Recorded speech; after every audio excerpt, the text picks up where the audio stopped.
I've been in the CC program for 7 years now, and I'm finally able to have the privilege to celebrate this capstone of my classical education with the senior thesis.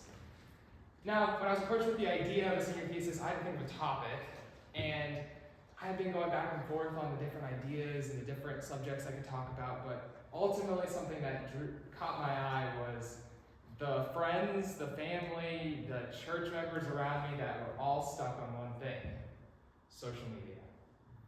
And so now, I would like to challenge you guys. But first, I have to explain what social media is.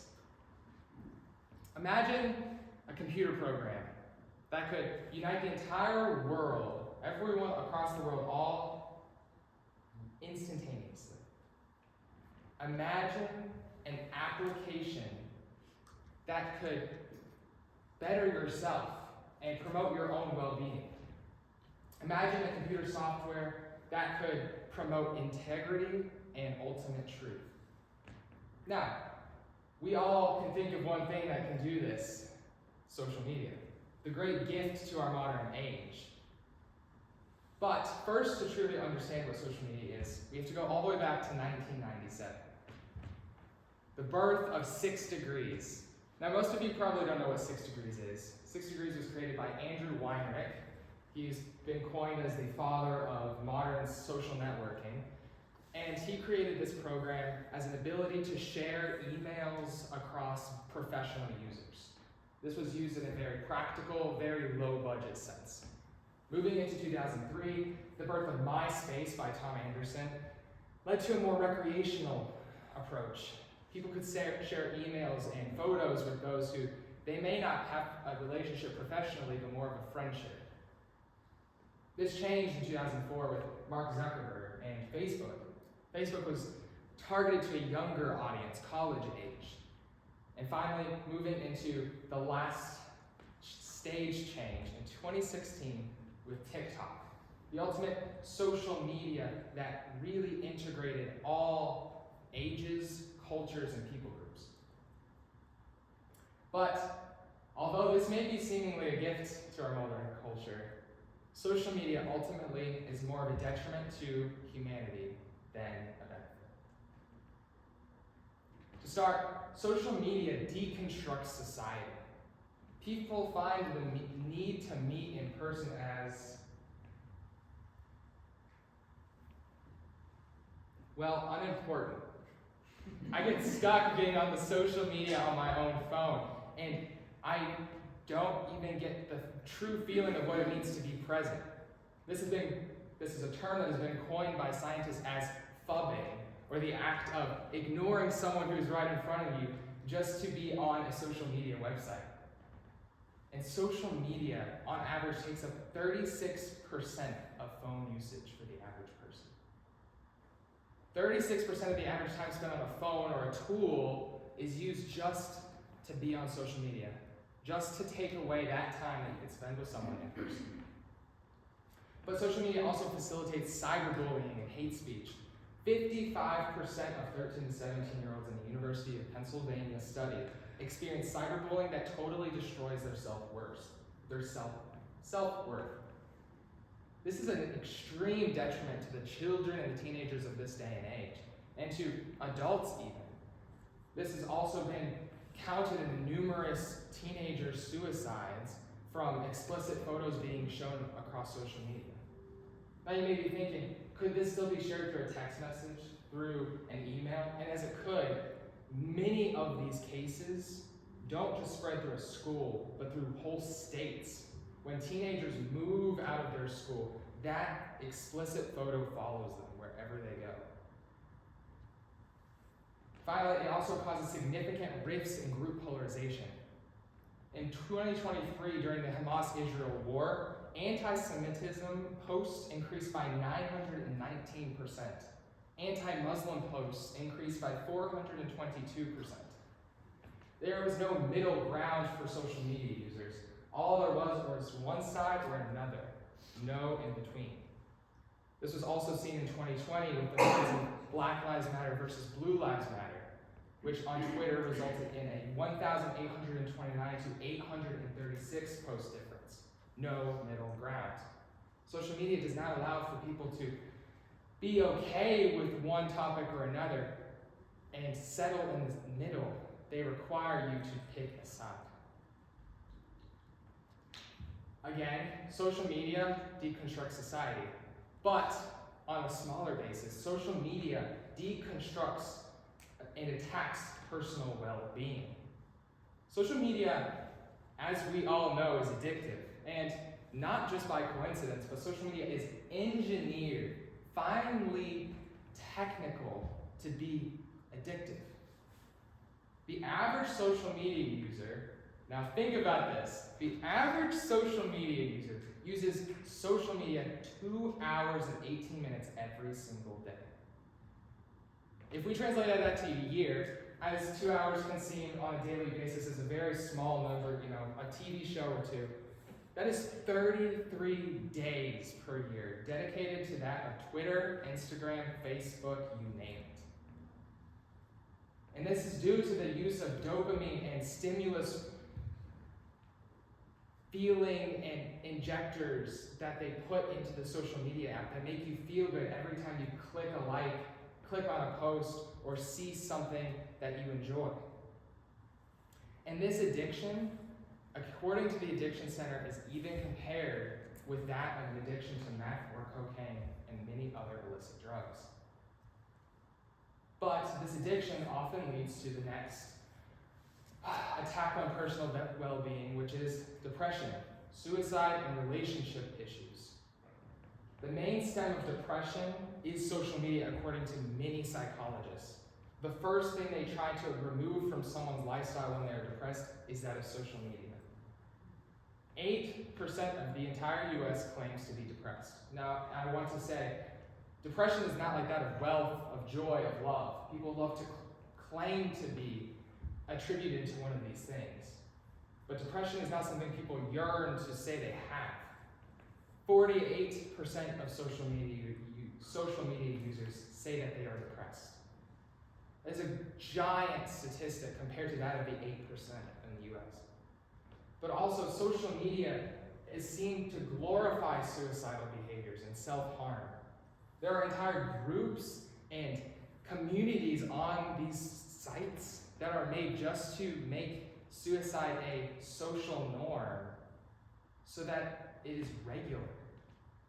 But that is such a danger to everyone in our world and humanity as a whole. Finally, social media can be used to influence people to do things that they would not do otherwise. As my classmate said, you are what you eat. That does not just apply to food. It applies to habits, and it applies to what you view. According to another University of Pennsylvania study, when they gave a set group of students alcohol-related posts and a more generated alcohol-related content profile, all of the students tended to up their alcohol drinking and even became alcoholics.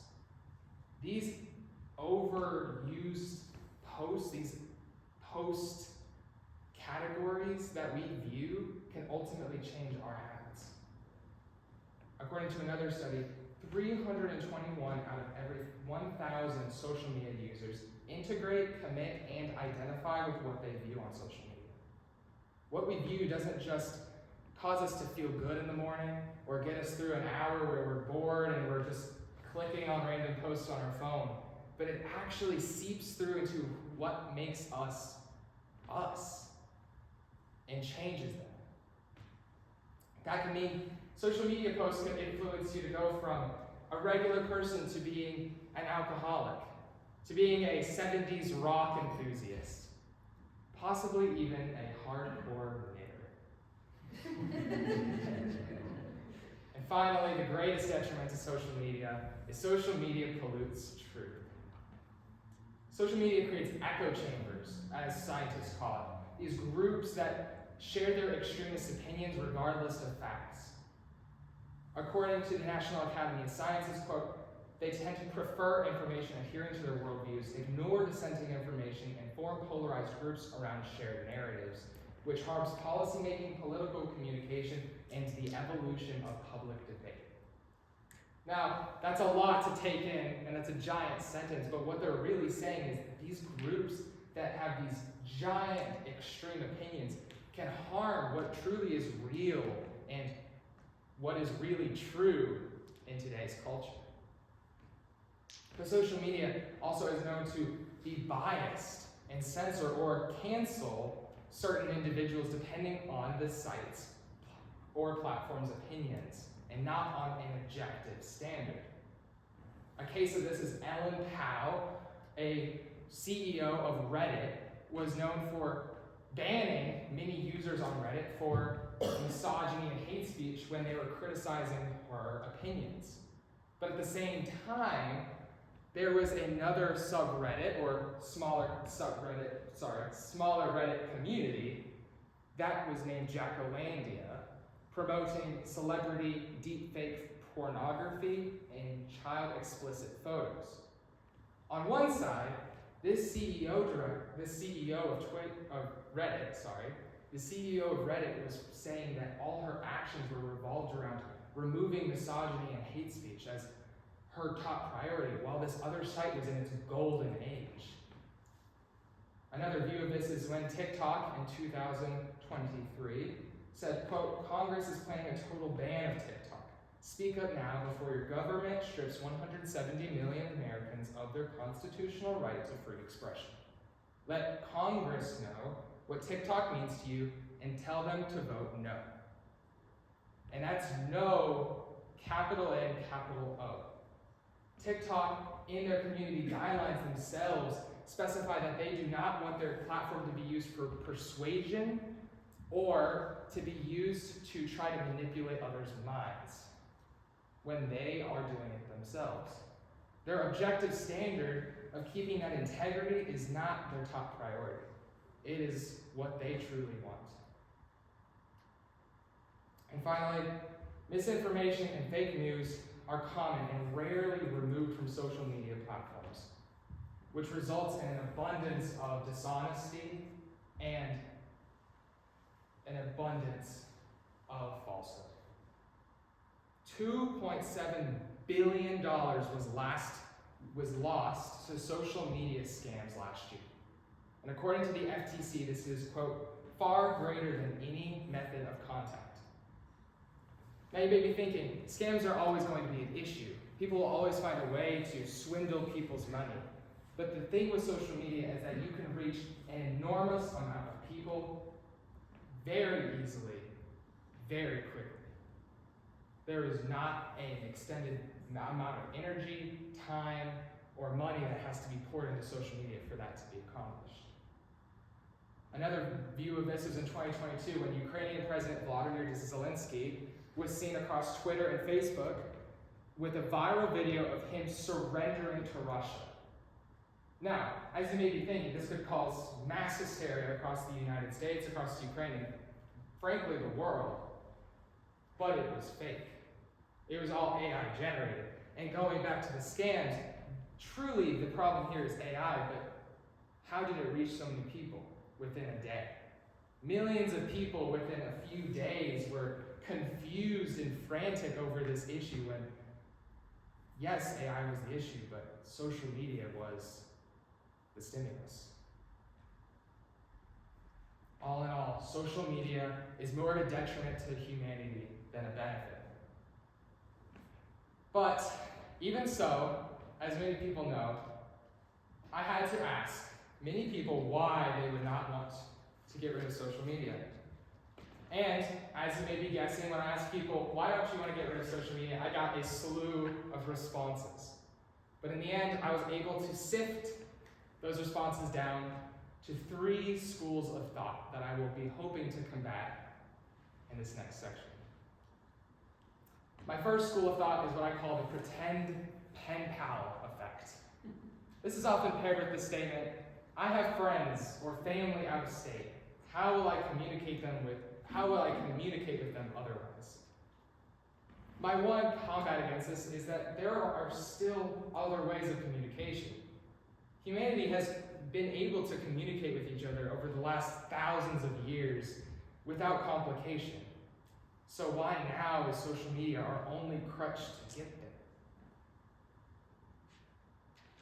there? Then, my next school of thought is the consistent contemporary effect. This is often paired with the statement, I want to keep up with the newest news, the newest trends, and what's happening in the world. And as this is true, the amount of time the average social media user dedicates to it, 2 hours and 18 minutes per day on average, there is always the newer trend. That is a never-ending goal that no user will be able to find. And even so, on the news side, misinformation, as I stated, is running rampant across these sites. To be able to truly trust the news that they host is impossible. And finally, my final school of thought is what I call the Facebook FOMO effect, or the Facebook fear of missing out effect. This is often paired with, well, all of my friends are on social media. Who would I be to be the one person to not be? What am I going to miss out on? Who are they going to think of me? And all I have to say against this is it worth it to side with dishonesty, ill logic, and pain, depression, for that to be apart with your friends and to be one with the people around you? In conclusion, I'd like to compare this to a story. Now, some of you have probably heard of the Trojan horse, but for those who haven't, there's an old Greek story of a giant wooden horse that was rolled into an even greater, wealthy, and strong nation, which, though they thought it was a gift, though they thought this wooden gift was this beautiful thing that they could use and they could pray to and they could pick up out of their pocket every day, in the end, the wooden horse conquered the city, for they didn't know that there was evil lying within and that they would ultimately meet their downfall. I would like to challenge you all to change your opinions on social media and not look at it as a beautiful wooden horse you can pull out of your pocket and worship every day, but to truly see it for what's within, the evil that wants to conquer us all. So to finish, I would like to have all of you pull out your phones and hold them above your head.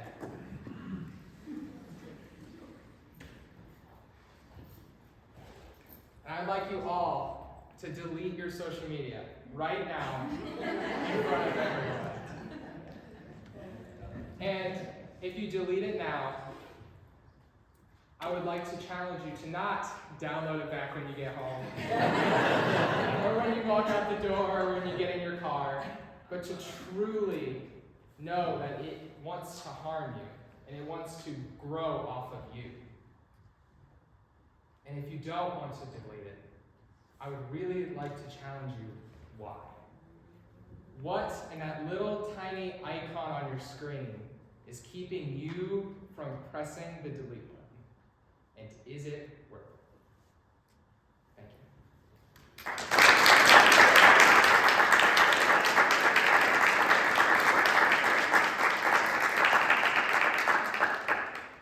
I would now like to see if you guys have any questions. If you wouldn't mind, I'd like to say some things too first. I just want to say that, and I don't know if I'm speaking for everybody here, but that was an excellent presentation, and just the way that you engaged us, and just your confidence and presence up there was just, I think was truly impressive, the way that you did all that and presented it.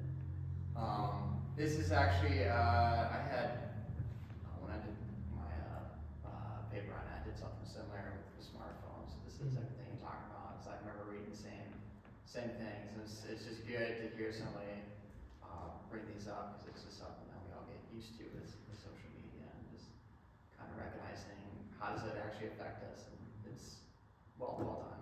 I had a question, just more because I'm curious Have you noticed a change in people's behaviors as how does social media affect them and the differences between somebody that uses social media and somebody that doesn't?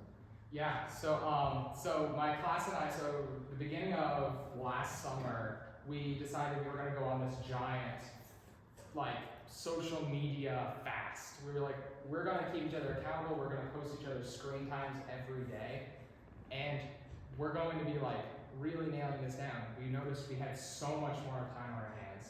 We noticed we were happier, and at least this is for me. I know they all said the same, but for me, I noticed I was happier. I had more time. I noticed life just seemed more slow.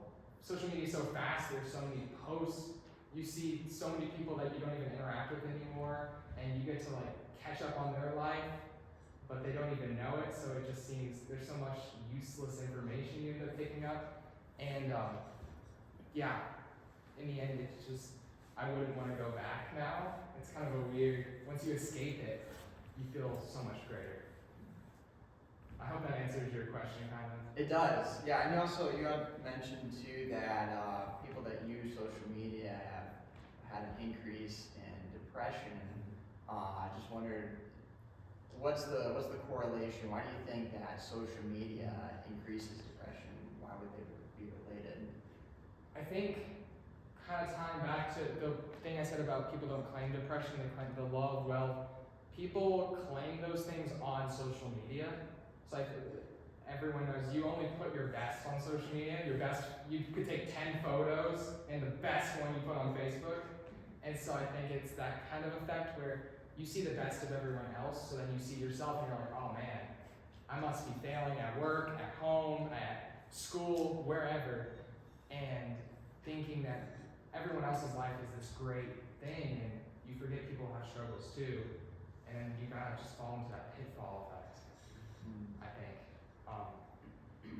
But yeah, I think that's the main drive of it, I would say. Yeah, and honestly, when I was looking into it too, it's kind of that same thing with, especially with our generation, we struggle with comparison, and really that social, exactly what you're talking about, of seeing somebody else's best life and comparing yourself to that is kind of, you're always thinking about that constantly. So exactly what you're saying, I think is a strong point. Another thing that, because you mentioned it's an addiction, so I mean, addictions are hard to overcome. There's challenges to it, and maybe people don't see social media as being as addicting as a drug or maybe alcohol, but there is some strong components to it. How would you go about recommending for us out here how to overcome that? What are some steps to get rid of social media? Yeah. So that's kind of the weird thing. So, going to the addiction center, the addiction is comparable to meth, cocaine, other illicit drugs. As we know, there's, AA, there's these drug addiction groups where you can, try to escape these addictions. There's nothing for social media as of right now. It's kind of this lone wolf in the realm of addictions. So I think really what you can do, because there's not that infrastructure yet, there will be, find a group of people who, really dive into social media and what it means, and then hold each other accountable. Like I know with my class, we were able to really dive into that. Like we are not going to use it, and we're going to delete it. We're going to keep each other accountable, and I think that's the best way of doing it because it's hard. It's hard to give up something you're so used to. I was just saying earlier, it's like giving up a child. I mean, you feed it every day. You keep it with you all the time. You can't let it go. So it's hard to give that up, but in the end, it's not good for you to have it. So. And then just one last question, and then you can take it away. Did you notice when you got rid of social media that there was something that you lost, and how did you deal with that? I think it was, if anything, it would be the efficiency of communication with people. So there's a certain friend I wanted to keep in touch with, it might be harder to talk to them or see what they're up to. But once I got off of that, it kind of went away because it was like, I can still text them, I can still call them, or hang out in person. Like, there's all these abilities. So I think instantaneously, it was that little bit of like, oh, this takes more, like a bit of a conviction. This takes more effort than to just like a post, but in the end, it's more meaningful. Well, that was all my questions, but again, well done. Everything that you did, your paper, while branding presentation was really well done. Thank you.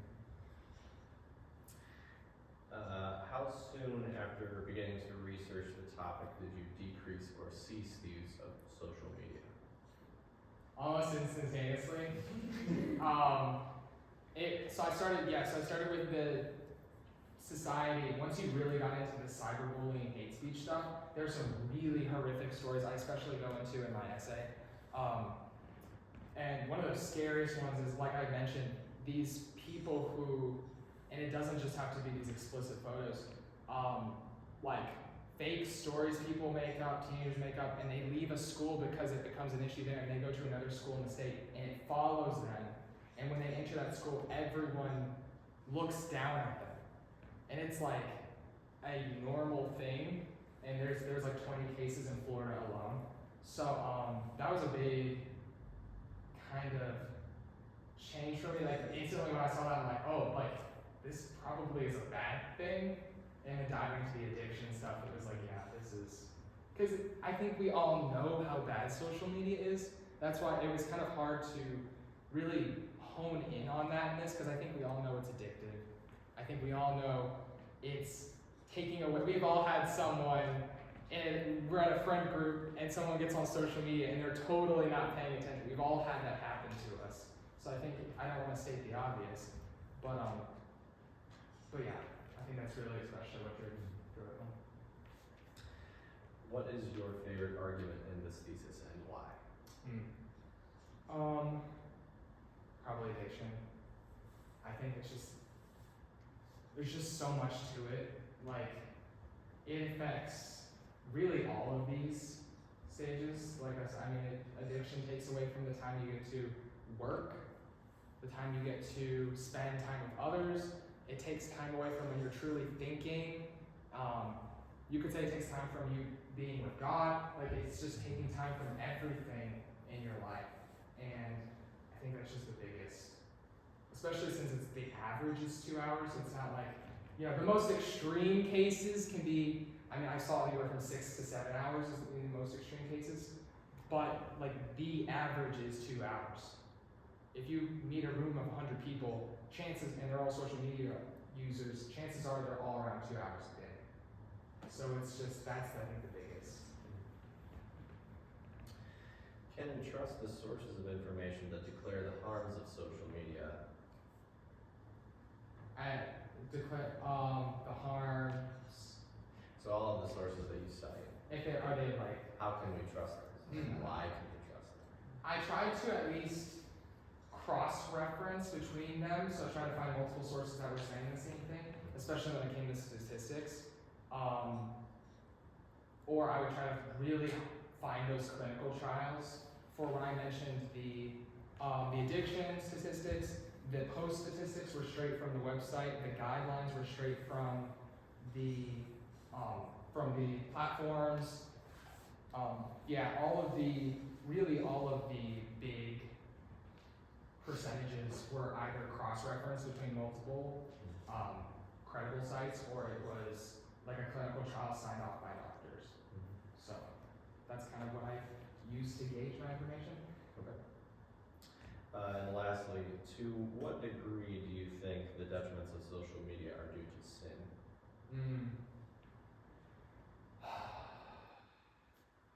Maybe a lot, and I'm gonna go out on a branch on that because of personally in my life, like I said, the easiness of it, the ease of just being able to like a post instead of talking to people, that like laziness, like I have to go talk to these 10 people instead of just liking 10 posts because it's so easy, but that's not right. Or the just the feeling of, I think social media, and I haven't done a ton of research into this, but I think it kind of just takes you out of reality a little bit. Like you can just kind of sit on the phone and just scroll, especially with, I talk about short videos, TikToks, Instagram and Facebook Reels, all of those things, you could just be scrolling for hours. Your brain almost just turns off. And it's like you're losing control of yourself. And I don't necessarily know why it is, but maybe it's just that sin of laziness. It's just kind of pulling at you to like, I don't want to do anything, so I'm just gonna fall into this endless hole of whatever, posts, videos. So, yeah, hopefully that answers your question. Okay. Okay, so if you guys are done with your questions, I can turn to the audience and see if the audience has any questions. Yeah. So first of all, that was very excellent, very proud of you Thank you. for delivering that. My question is, like, obviously this is one of the most dangerous trends of contemporary America, or the world, our addiction to social media, and ignoring the dangers. Why would so many people not see the danger, or they hear about it and still continue to open the Pandora's box? Because even my Odyssey group, a lot of the communication is based on Telegram, and that's created a slew of problems in itself, just being social media. So why are so many people still pursuing this horrible thing? So kind of like why do people still like it? Because it's so, even though it's so bad, kind of idea. I don't know. I think that might just be human nature. I think we do a lot of things we know is bad, things we know are bad. But because we like it, because we feel like attached to it, we just kind of, well, it could be worse. I've heard some people say like, well, addiction to social media is better than addiction to drugs, to alcohol, whatever, because they think that's the greatest answer to their problems is social media use. But in the end,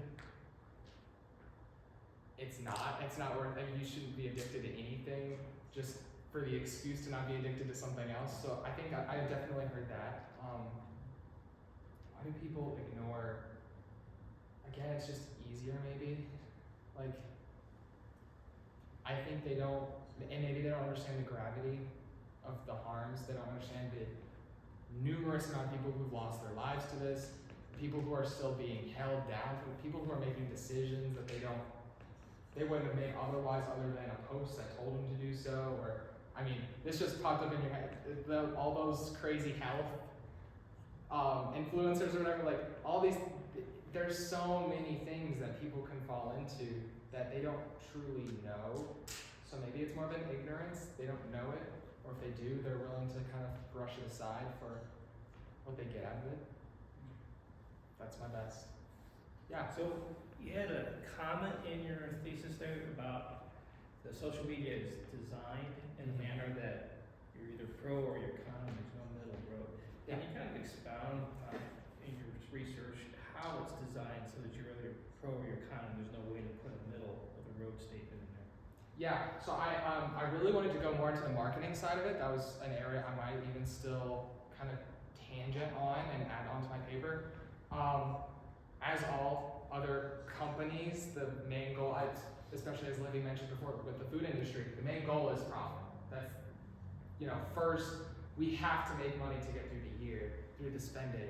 And if you look at any of these social media corporations, they make money, and the money ultimately comes from users, from the usage of the site, whether that be through viewing posts, through trying to think of all the different, through brand deals and marketing strategies, things like that. I don't have any statistics on that, but I do know that they have used certain, of course the algorithm is honed to you. It's designed to be a part of you so that they can keep you longer. If you're a middle-aged woman, the chances are you aren't going to be super stuck on Instagram if all it is motorcycle posts. Maybe you are, and I hate to offend you out there if that's you.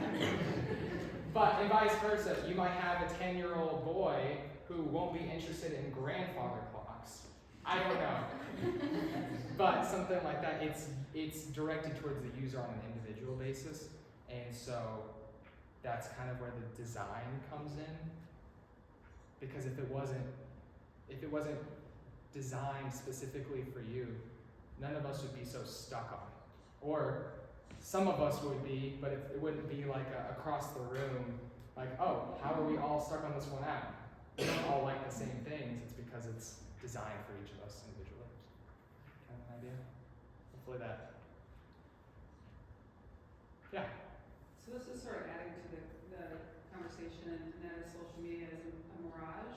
Mhm. So think about all the fallacies on it, and then you go to now that people are putting filters on their faces and on their bodies, and now we're even going into AI where completely made up human beings, and it's just really scary where that's going. Mm. You know. Yeah, and I really wanted to touch on that, especially with the AI. Like AI is, of course, there's a whole argument for AI, and that's a whole separate debate. But with the efficiency of social media sharing, I know there was an epidemic about a year ago. It was called the Shrimp Jesus epidemic, and there were all of these portraits of a shrimp taking all these different Jesus positions, and there was a giant 50, 60, 70-year-old age range of people that believed someone actually painted them. And it was like a huge mass hysteria across, but it was all fake. It was all AI. It was all, but that's just one I can think of off the top of my head. Yeah, totally got people stuck on it, so it's very true. Yeah. I actually had another question that I want to bring up. So you mentioned that social media, you have these very extreme, polarized groups, and hate groups, and a lot of tension. I wondered if maybe that was just human nature, and that's just you remove social media and people would still behave the same way just on the social media platform, or do you think that it truly social media has escalated the situation? I was curious what your thoughts might be on that. Yeah, so I touch on that, and I want to make sure I get this exactly. I want to refer back to it. I might paraphrase a little bit if I don't find. I'll just paraphrase a little bit. There are multiple instances, extreme instances, where, so as there's the echo chamber effect that scientists have said, there's a few really extreme, but over how young social media is, the ratio of extreme circumstances that were born of social media echo chambers to the years it's been alive is crazy. One of them is in New Zealand in, I can't remember the year, I want to say 2023, there was a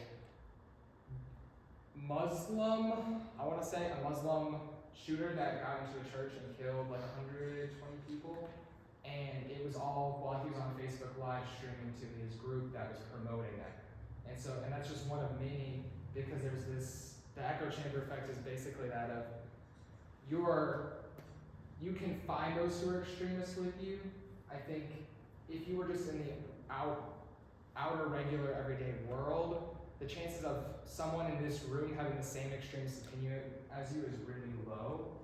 So I think it'd be harder for you to, okay, here's 100 people who all really, really, really hate this person along with me, rather than, okay, there's one in Arizona and one in Mississippi, or maybe two, but it's not like they're all right there in the same room together.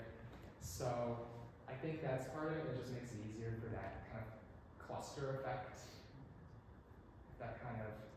It does, yeah, I didn't think about that. Yeah, you put all these extremists in the same group. And then you think hundreds of extremists, Mm-hmm. these little, you look at Reddit, the subreddits, Facebook communities, Facebook groups, all of these, you can look at it as this is a great thing. You can find people who really want to do these good things. There's charity groups that are born from Facebook groups. There are church groups. There are all of these beautiful organizations that have been born out of these, but there's also on the flip side all of these super terrible not being banned groups that have been super extreme and cause mass terror, stuff like that. So but it's hard to distinguish one from the other, and it's kind of like you can't easily get rid of all the bad if you don't have that objective truth, like I also drew from in my essay. So yeah. So hopefully that kind of It does, thank you. Okay. Yeah. Yeah. So I remember Jason's senior thesis about phone addiction. I was just wondering, is there a differentiation between the two, like social media addiction versus phone addiction? Do you see the same? If someone's accessing social media on a different device, are the statistics less? So I don't know too much about the phone usage addiction. I didn't research that too much, so I don't know like the exact percentages and how they correlate. Like I said, 35.8% of phone usage is social media. So I'm gonna guess a really large amount of that phone addiction time is dedicated purely to social media. On the grounds of the whole other devices, I know a lot of people who the app is gone, but the website or a different device, or this is my social media phone, this is my everyday phone, and then they don't meet. But it's like, but even when you do that, and even when you put in time constraints, stuff like that,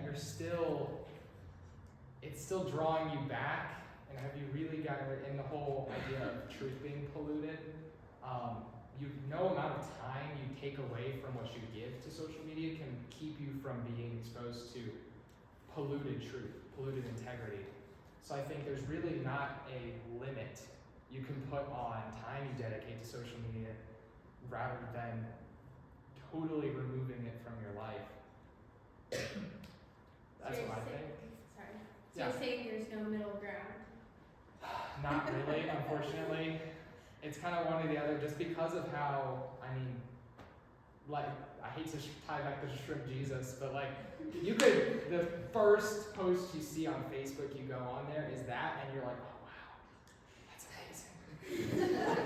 I can't believe someone painted that. And then right then, boom, you could have been on there for 5 seconds and you're already lost. Or that video of Zelensky surrendering to Russia or whatever. And I don't want to always side with,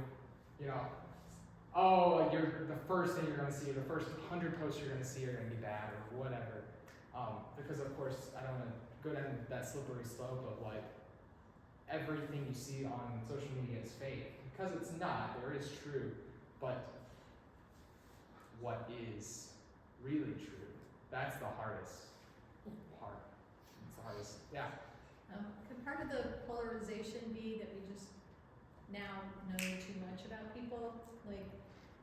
I would go to my hairdresser before and we would just have a conversation. Mm-hmm. Then I friend her on Facebook, and then I start seeing all the ins and outs of her, and it's like, you just end up knowing too much. You just don't know. I think that's definitely true. There's a lot of people somehow keep behind closed doors when they're in person, but then on social media it's just out in the world, and you're just I don't know why that happens. That is something I don't know. I don't even know if that's something scientists can explain. It's a mystery. But, sorry, I totally forgot your question. That's part of why it's so, the polarization of people, and there's no middle ground now. We just know too much, and I think, so going back to especially I think the Israel-Hamas war, the Blue Lives, Black Lives Matter, those two instances I talked about, none of us, I'm gonna go out on a limb here, none of us were actually in Israel or Pakistan. None of us were actually there at the George Floyd trial or had any direct correlation with that. So, in the end, we probably don't know all the facts, we probably don't know much about it, and social media it's only going to give you what the person who posted their view on it. So I think that especially makes it easy to have that one side or the other, because you don't get to make the decision for yourself, someone already made it. So I think that's the biggest kind of turn, because if you have something happen in your own life, you can choose. But if you look on social media, this person is terrible, or this person is the greatest person in the world, and I talked about that, I go into political candidates, both sides. There's an equal hate and love for both that, people, when they're exposed to the same thing, it changes your mind. And so yeah, so hopefully that kind of helps. Yeah.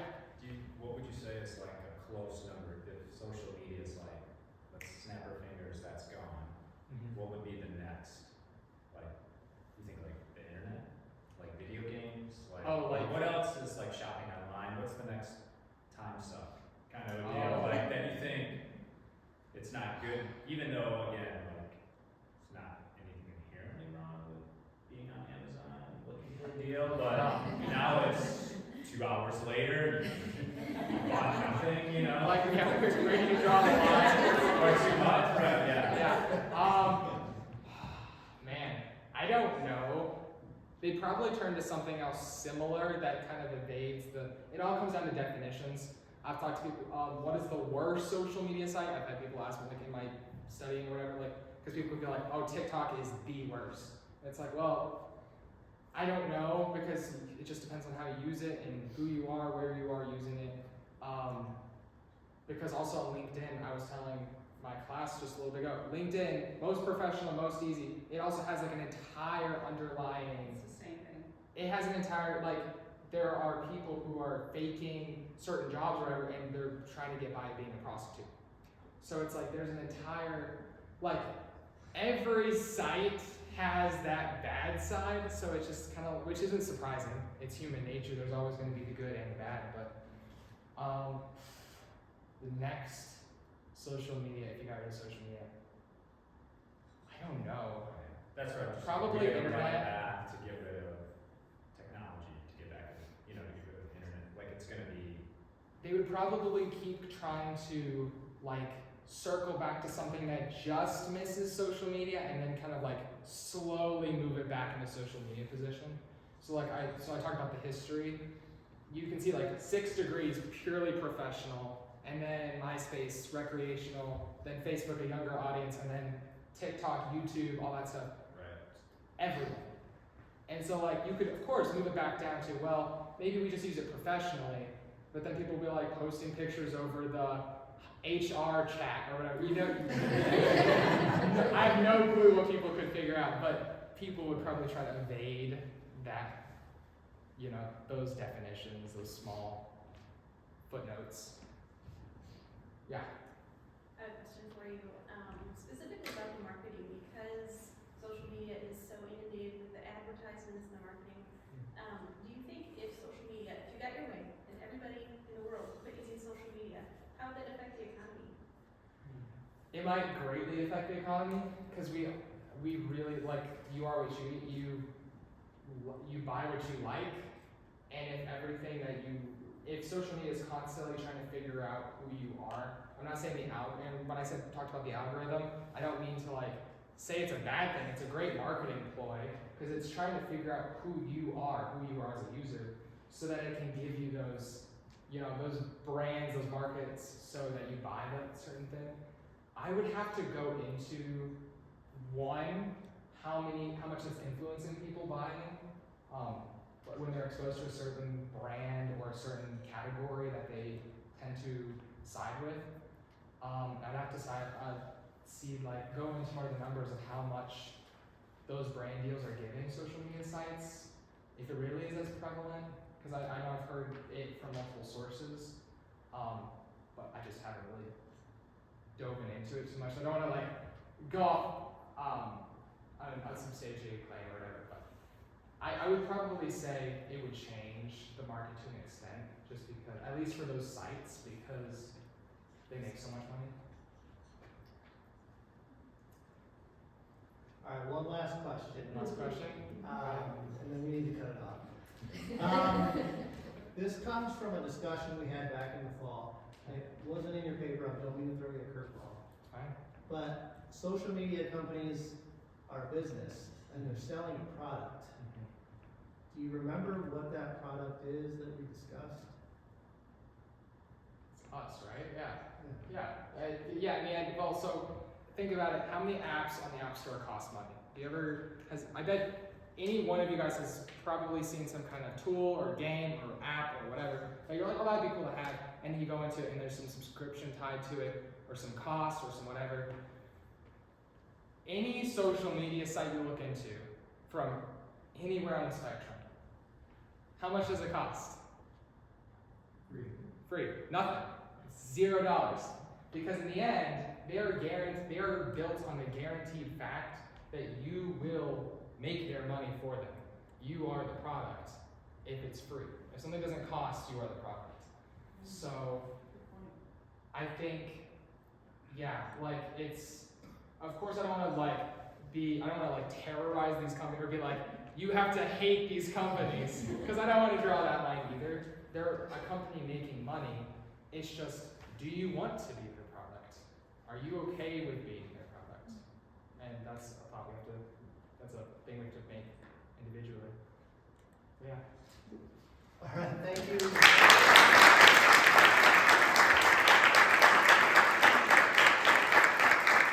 Thank you, judges, and we will hit transition time, so feel free to have snacks. 10 minutes. Great.